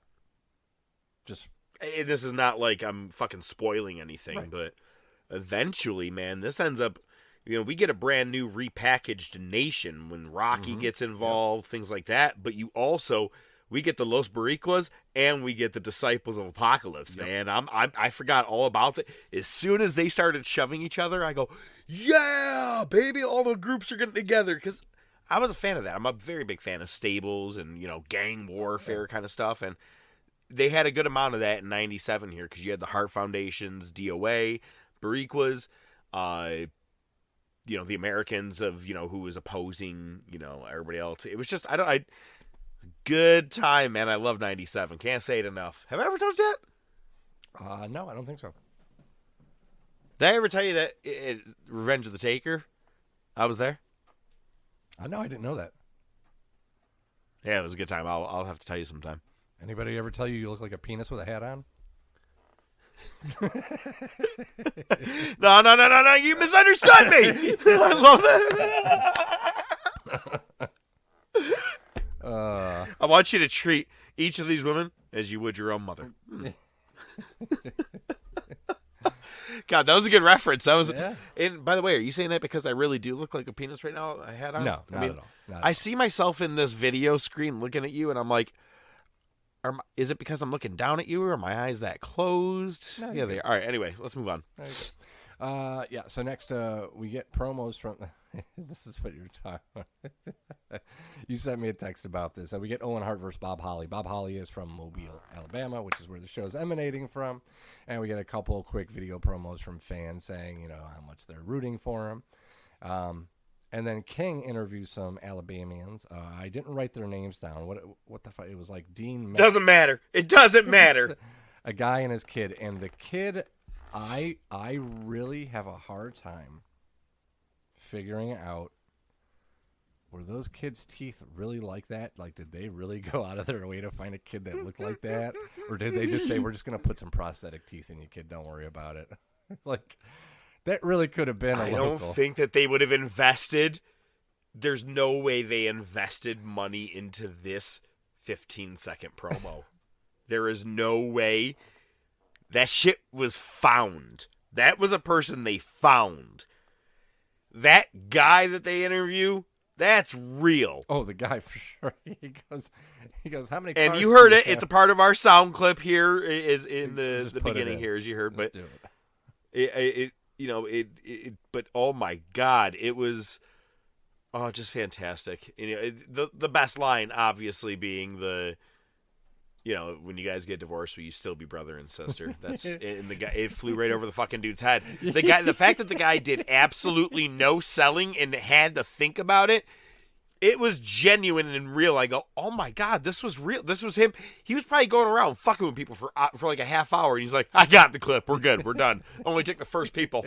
Pretty much. Oh God, it was hilarious. Oh, it was hilarious. It was so great. He's sitting there like scratching his head almost, and the kid, it was bad. That kid, dude, and it's funny. No, they didn't invest to those veneers until Roman Reigns came in. Right. That's why they had to fire all those people. Yeah. So basically, Owen's going for the sharpshooter, and Holly rolls him up and gets the win. There apparently was a time in WWE where the hometown person would win. I forgot all about this. I didn't even know that he beat him, and I was like, that's weird after just coming off of the Intercontinental title win, all the stuff with Austin and Michaels and all the shit. Then he loses to Bob Holly? Yeah, it was a quick roll-up. Bulldog Anvil run down. Holly powders into the crowd. Yeah, like I said, apparently they let the hometown favorite win, so there's that. Next, we get a quick recap of Taker's promo from last week. He's going to be on later tonight to address the rumors being put out there by Paul Bearer. Excuse me. Oh boy, this is not how I want to see Cornette on TV from this era. We get a Sunny Super Soaker commercial where Jim Cornette shows up to her locker room with some contracts that she has to sign. And, she sprays Cornette with her Super Soaker, and we hear everybody utter the catchphrase, wetter is better. Okay, I just got to say, hang on. All right, go, kayfabe, pal. Look it. I've been back in New York for just about a week, and my fucking allergies have not adjusted well. That's why I keep getting up. I have to go blow my nose. Hey, man, we're live. We go with it, pal. I have to. I'm sorry. Yeah, but all I got back to hear is, and Sunny sprays Cornette with her Super Soaker. Are we back on Sunny's side up again? Yeah, right. We may really have to review this movie. Movie of the week. I don't want to. I really don't want to. No, we're not going to. That's like, hey, would you like to review Two Girls, One Cup? No, I'm good. We're fine. Nope. All set with that one. Did you even catch my joke last week? Doozy, what's that? Did you even catch my Sunny joke last week? About the video? Her arrest video? Yeah, never mind. I don't have to repeat it then. All right. Yeah, I guess not. I don't know. It's one of those things. If I had to explain the joke, it's not funny. Well, no, that's of course true. It's not. Yeah. So after that, we get HBK. He's found his tag partner in Shamrock. So there's that. Next, we get our man. Oh, Sean is fucking reading the cue cards to the left. He keeps looking that way. Unless his eye is starting to pre-drift now, he keeps looking at cue cards. It could be. You never know. I didn't notice that. I might have to go back. Shamrock was solid. Shamrock kills me because he just has that like permagrin on his face. Like, do I talk now? I don't know you. He looks half stoned when you're just watching him. But he does. He's just. The more I think about it, you're right. He's like, Vince, I am happy to be here, man. Yeah, absolutely. And I'm going to kill everybody as I fucking do it, too. Yeah, pretty much. I can't wait till we get to the Shamrock age where he just, kind of bashes himself in the head. That, as well as soon as things go wrong, like he gets DQ'd, gets pissed off, and starts just suplexing every goddamn referee and security guard. That's a fun Shamrock. I can't wait for that. That and the Shamrock, who I still remember this, watching this live, the thing with his sister, and he's on the floor. Oh my God, Ryan Shamrock, slap me. He like just he's yelling at her and just looks and goes, slap me. Like, doesn't even try to hide it, just says it out loud. Yep, it was great. Good times. It's about as good as the time that Orton went to Sheamus and goes, so what's my line? Yeah. So we definitely get more of a peek of, and I think we did this last week. You had mentioned Mankind, his little video package where he's got the lumberjack fleece on, and it's basically they're trying to show the human side of him, basically turn him face. So they have the face shirt with the mask over it. It's the first time I've noticed that, and he is wearing that flannel shirt. And this is the third week in a row we are getting extremely personal with wrestling, or with our wrestlers. Right. We got to the deep side of Goldust for the last 2 weeks, and now we're beginning Mankind's journey. And what I love about this interview with Jim Ross, Jimmy calls him Jimmy every goddamn time. Look at, man, I'm a fan of when you do something like that and you stick with it. You know what I mean? Like like Jericho calls certain people something and sticks with it. You know what I'm saying? I can't. You like my jerk off friend. He likes to stick with. Like, once you stay with one thing, you say it. He called him Jimmy and just kept saying, "Well, Jimmy, that would have been the case, wouldn't it, Jimmy?" And yeah, man, they're pushing towards the face side of this. Now, this is what I remembered was these videos, the home videos. I just didn't remember him versus Rock and him, all that early stuff that we talked about last week. But this is good interviews, man. This week and next week with Mankind are just tremendous. There you go. Next, we get an insight to somebody else who's going through some changes. Leaf Cassidy taking on Scott Taylor, another one. Taylor wins on a roll-up. And Leaf is basically just going postal. He starts running down JR on commentary, just like losing his mind. Now, wait. You do know who Scott Taylor was, right? Terry Taylor's brother. Oh, my God.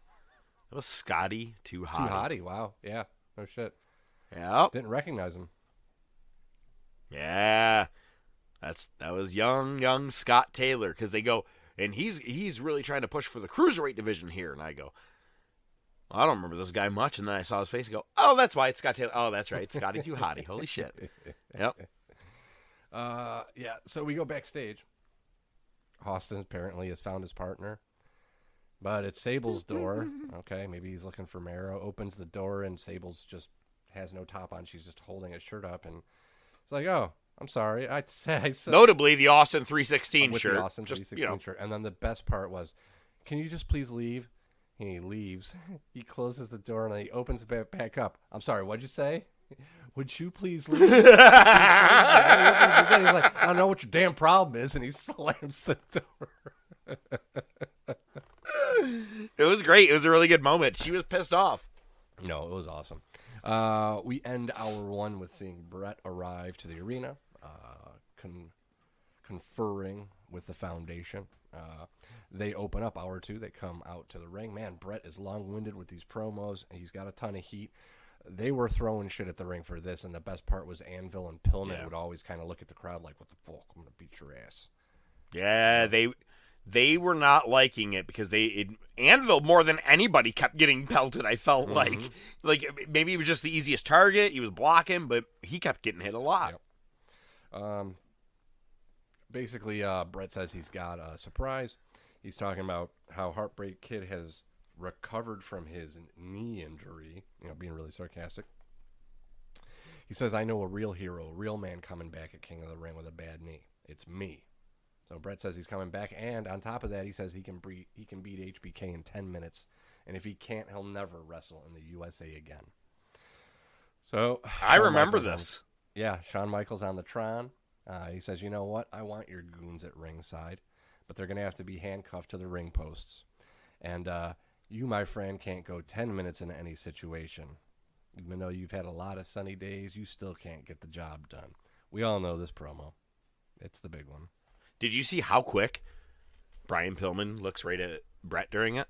As soon as he said the sunny days, Pillman looked at him like, yo, what the fuck? It was like a quick glance. It wasn't an in-character kind of glance. You could almost tell. You know what I'm saying? Like, did he really just say that to you? I do remember this whole thing. And yeah, he accepts, and it's set for King of the Ring. We fucking know this doesn't even happen. And I'm like, I forgot how they get out of this whole thing now. I can't remember it. That's the weird thing about doing this is a lot of shit, but I feel personally like I don't remember how soon it happens after something and what the genesis of it was. So this is part of the cool part is to see everything that goes into the big moments that we remember, right? Now, I'm always going to keep referring to the Greatest Rivalries DVD, if I can, only because of it really works along with this entire era, this year, at least. I could go back and forth. I'm always, if you ever ask me if it's Brett versus Shawn, end of the day, it's always Brett. That's me. I'm Brett. I'm always going to be a Brett guy. It's kind of one of those things when, like, all right, let's say me, you, I love Wheezy, right? But me, you, and Wheezy, we're all hanging out, and I keep talking shit about Wheezy and his injury, right? Even though, we all know that he's full of shit. But because I keep poking at it, it's not making me look that good either. Because I keep looking like the dick who has to keep bringing it up. Does that make sense where I'm going with this? Yeah. That is Brett right now to me. I get it. You think the injury's fake, but he's almost saying it too much. And again, I'm on his side. I think Shawn's full of shit. The whole, with everything with WrestleMania 13 and everything to go down the road. I mean, he says he had my hand to God to his wife. I had nothing to do with this thing years later. Yeah, no, I knew about it. I was sitting in the room with Triple H. My point to this is that Brett's almost doing it almost too much and on TV. That is why I feel like Shawn did a little bitch slap with, all right, man, Mo, here's your sunny days. Mm-hmm. That's kind of how I'm at with this. I'm just looking at it on I guess a devil's advocate standpoint with this whole thing. What are your thoughts on it? I've really gone back and forth on this since watching this. I'm like, man, maybe if Brett stopped saying all this shit, but there's no way it was scripted. Hey, and I'm going to go after your knee. I want to keep hitting home if that's fake. Is that cool with you? There's no way Shawn was like, yeah, please, let's make everybody think I'm a bitch. Well, I mean, first and foremost, we know that the best storylines are rooted somewhat in reality, right? So a lot of this shit wrote itself because it's really how they felt about each other. Brett is the crybaby. And one of the things that I always, not that I'm, put too much stock in what Bruce Pritchard says, but the way that he explained it is, we are determining who's going to wear that title, who's going to be the face of the company. Brett felt like he won it legitimately, and you didn't. Like, you did win it, but so I think Brett really took his position seriously, as well he should have. I mean, it showed in his work. And I think they were both in positions with where their personalities did not lend it to them getting along. So I don't really think either one of them was right. They both said shit. They both crossed the line. But it made for good TV. It's just a very interesting thing, man. I think I may even have to watch that DVD again now. It's just such a good.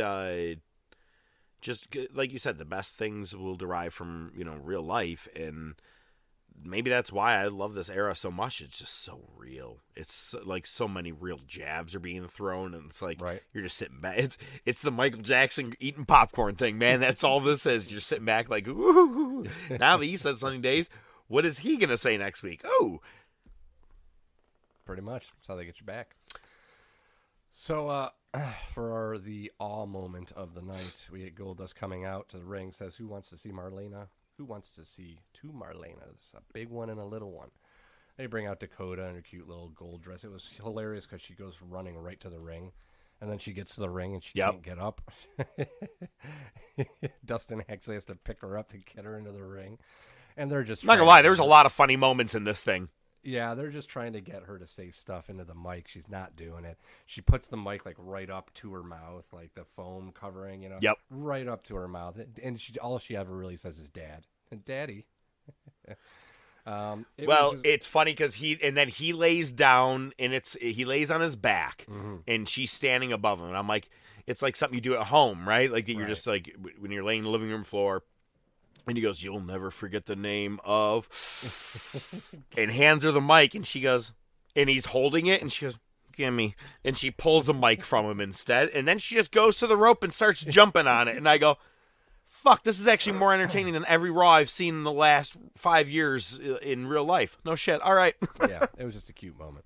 So we had Gold. It was, but it's because they're gonna play off this very soon. They're trying to humanize him more as a real person. So and even Marlena. Yeah. We never got many words from Marlena, and just to see her as a mother at that point, I think it was nice. They did a good job with it. I think, based on what they're trying to do. Yeah, my whole life I was never really into milk, but if she, all right, never mind. Uh-oh, I said the loud part quiet and the quiet part loud.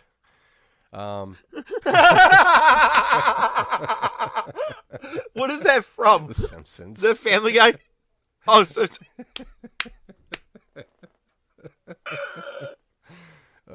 I did too. That's weird. That's fine. All right, let's move on. We do get Goldust versus Rockabilly. Guess what happens? Honky Tonk Man tries to interfere, gets clocked with the guitar, but somehow Goldust got disqualified for that. So, I don't know. Figure it out. That is it. Oh my God, I'm just remembering. They explained that Triple H, the reason he used the guitar last week was because he didn't realize you could get disqualified in a King of the Ring tournament. You could only win by pinfall or submission. And since Vader couldn't wrestle, we're giving him one more chance. There you go. Seems a bit. They said that, and I go, what? How about just someone's injured and we fill them in? Don't do that. Yeah. He's so stupid he didn't know that he couldn't use a guitar. I'm sorry. I didn't realize I couldn't do that. Was that a Dave Chappelle reference? Chappelle reference. Well, now you know. You know what, Dave? And I did know I could get away with it. Chip, no. Oh, my God. Is that a baby? Hey, baby. I got kids to feed. Hey, baby.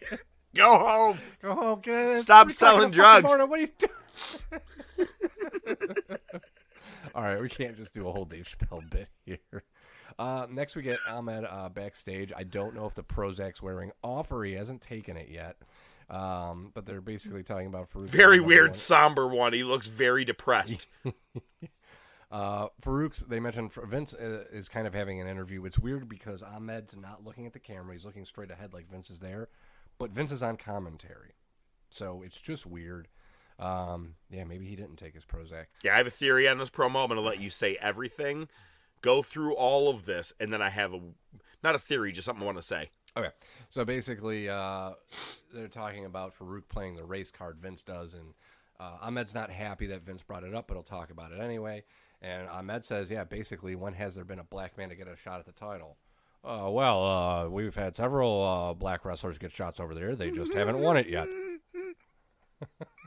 I can't. I fucking can't. He doubled down 2 weeks in a row. I can't. Jesus Christ. All right, do the rest of the promo, please. That's basically the notes that I took. Ahmed gets a little heated. All right, at the hang end. on. Okay. All right, I did the Wheezy story earlier. Let's get back to that for a second. I got one. On this show, he's black. Nightwing, let's say I came to you, and I had an argument with my black friend, another black friend, and he was telling me that something I did or said was racist. Mm-hmm. And I came to you and was like, hey, you're a black man, Nightwing. Let me ask you this question. It was the most inappropriate fucking thing that you could have done is that, hey, let me ask you a question, Ahmed. You're black. Do you think that what he said was right? It was really fucking weird. And then Ahmed's like, well, now that you said it, yeah, you are a racist fuck. And then Vince goes, well, no, Ahmed, that's not what we're trying to get to. So I'm like, this guy doubled down 2 weeks in a row on pointing out that he only has token black champions or token guys, as Farouk called it. Yep. Holy shit. Yeah, that's crazy. I was like, this is a fucking cringeworthy thing to watch. I couldn't believe he asked Ahmed this. Yeah, and we're still, what, a couple years away from The Rock winning the world title? A year and a half. Yeah. He doesn't win to the end of 98. End of 98. There you go. Well, they got there eventually, I guess. Austin is backstage still looking for a tag partner, and they show him talking to somebody, but you can't see who it is until he steps aside, and it's Harvey Whippleman. Which is fucking hilarious because earlier in the promo he said, I'm just going to get some 75-pound guy or some 75-year-old guy and have him just sit his ass in the corner while I beat everybody's ass. Which is basically what he's saying. Then you get the most excited Brooklyn Brawler I've ever seen in my life saying, I'll do it. Yeah! I'll be your partner. And then Awesome just throws him into the set into like the oil drums and the fence, which is hilarious. And then Austin he needs a partner, anybody, and he gets one that says yes, I'll do it, and he's like, but not you, Brooklyn Brawler. Yeah, right. And then Austin tells Harvey that he's going to do it and walks off. Next we get Rocky Maivia versus Farouk. I didn't take many notes on this one. I'm towards the end here I was kind of skimming through. I'll let you speak to anything, but what I think the interesting thing that happens is after Farouk gets the win, he instructs the nation not to beat down Rocky. Commentary sells it as compassion, but I mean ultimately I think we know what we're dealing with here. It's not just because he's going to go into the nation. I think it is compassion towards a black man. Yeah. And he's trying to that's why I think the nation completely turns itself a little bit in time to come. And it's I just couldn't get over it because even on fucking Vince just didn't stop. He triple down now in commentary. I mean, we've had black people here. It's just Jesus Christ. Yep.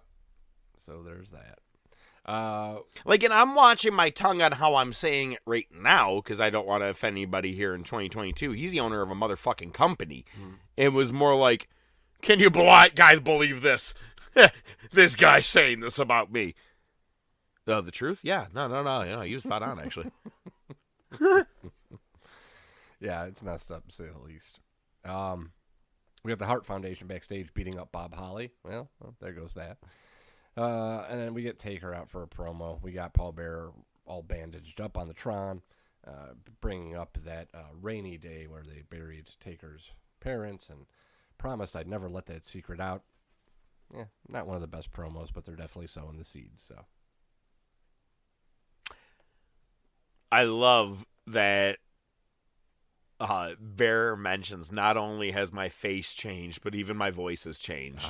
He had to quickly let you know that his voice has changed in there too, because he's not the whole time. Because he's like, "You Undertaker," like he has like different infection. He probably didn't want to do the high pitched shit anymore. So he's like, "Listen, you burned my vocal cords. That's what we're going with." Nice choice of verbiage. Yeah. Burn, sick burn. Kane, family, dead. Wow, indeed. And then honest, is that the Wars? And that yeah, there was one more thing we did get Anvil versus Austin. I really kind of zoned out for this one because it was just a placeholder to get them to the beatdown at the end where HBK ran out, and we had a scrum. And then it is announced as Jim Ross gets in the ring and lets everybody know, after 2 full hours of will they, won't they fall in love with each other, tag with each other, doesn't matter what the fuck they just did, President Gorilla Monsoon said, you guys are going to tag next week against the Hart Foundation. Yep. So all that made 0 sense. Mm-hmm. Good job. I had to fill in some time, Yeah, it worked. I liked it. Yeah. Again, see, it doesn't always have to make sense for me to sit and watch and like it. And I'm Certainly. still, Yeah, the Sable bit was gold. Shit, they had Goldust Kid playing in the ring for a little bit, so, Could be worse. Could have been a full 2 hours of Vince trying to explain that he's not racist. Look at guys, let me tell you about my TV. All right, hey guys, it is time for Movie of the Week.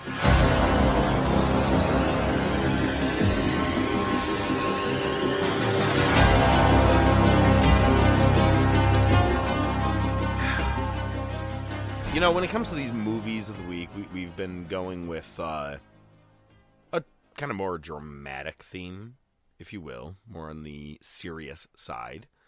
This one, when I saw it on the list, I think it is more than that, which I'm excited about, but one that I've never watched in full. And this is one of those things where every time you and I, when I did Butterfly Effect, you're like, I got to go watch that now, and same with, Amadeus, same with this. This one that you are going to be talking about this week is a pretty, I would say, would you consider this a cult classic? Or just I feel like it's in that cult classic realm. Yeah, it might be on the lower end, maybe. I don't know. It seems like a lot of people are definitely familiar with it, so, We're talking about Sin City. And one of my favorite things about this, from anything that I've known or seen, is what I personally think is just excellent cinematography.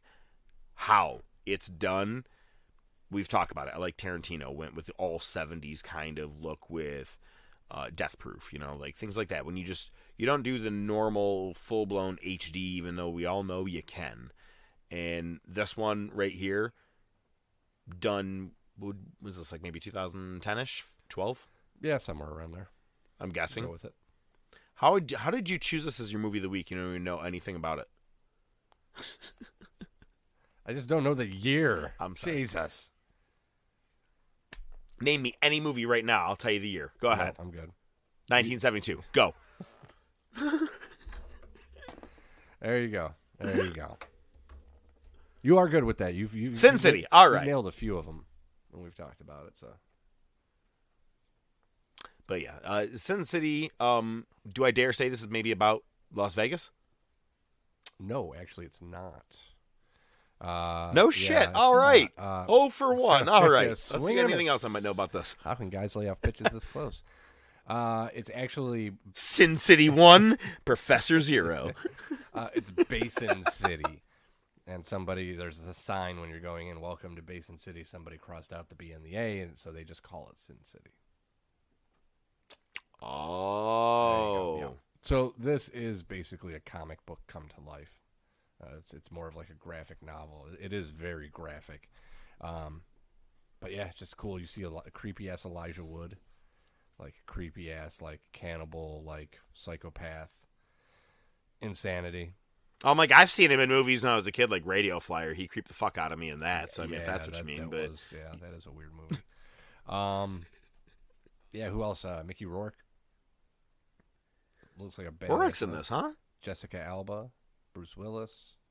Who else am I missing? Oh, Rutger Hauer has a cameo in it, which is always cool. What the fuck is his name? Clive Owens, I think. There was the actress that passed away that was the voice of the older sister on King of the Hill. Brittany Murphy? No, Brittany. Oh, yeah. Yeah, she was in it. Rosario Dawson was in it. Who the fuck? Benicio del Toro was in it. Yeah, it's really... Oh, it's a pretty all-star cast. Yeah, it really is. And it is very Tarantino-esque where it's not necessarily linear. Right, you're getting stories about people and you're kind of bouncing around, and there's maybe a little overlap here and there. But yeah, it's just creepy. It's weird. It's a lot of black and white, but they get some color in there every once in a while. That's what I love about it. Yeah, it is just shot well. It's just fun. If you like comics and you can appreciate that shit, it's not an Academy Award winner, but it was filmed. I'm pretty sure it was all green screened. But man, whoever just did the art and everything, the costumes, they got the right people.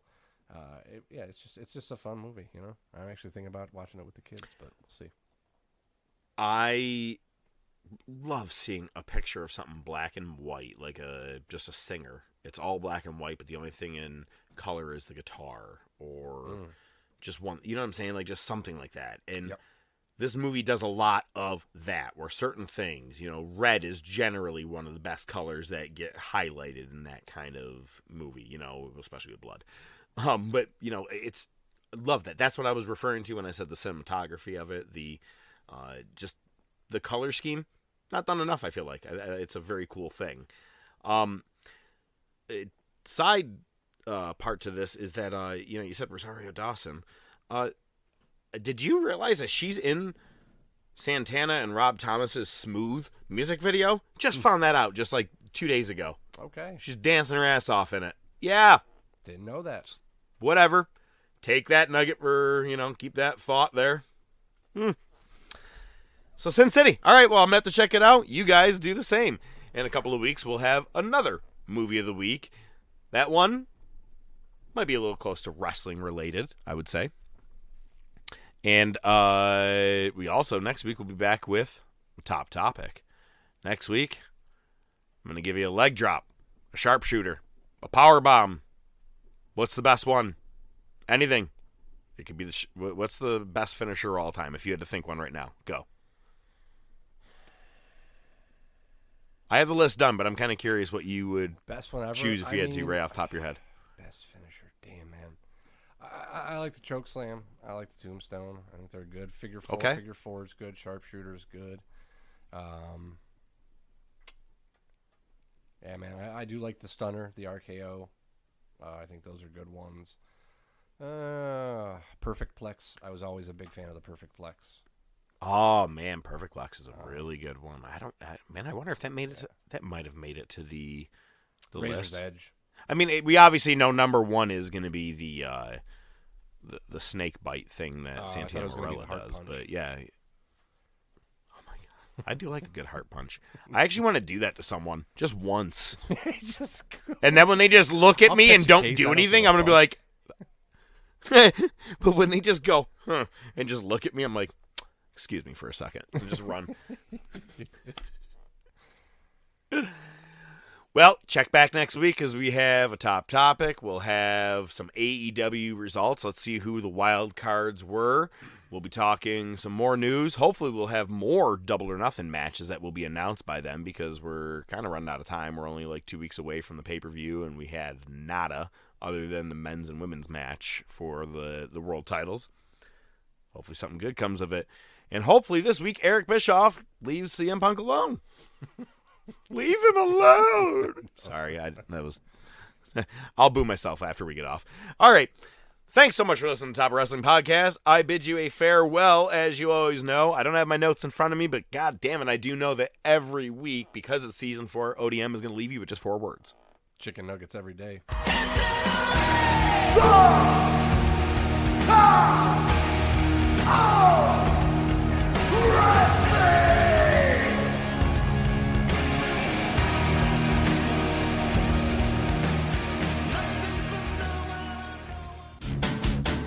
The Top of Wrestling Podcast is brought to you by The Top of Wrestling Podcast. Your hosts are the Professor, Mark Fantasia, and ODM, Joe Rizzo, with special weekly segments by Nightwing the Analyst, Vashon Hilton. Without your continued support, it would just be some guys talking wrestling. Feel free to interact with the show on Twitter, YouTube, Facebook, and by email at thetopofwrestling@gmail.com.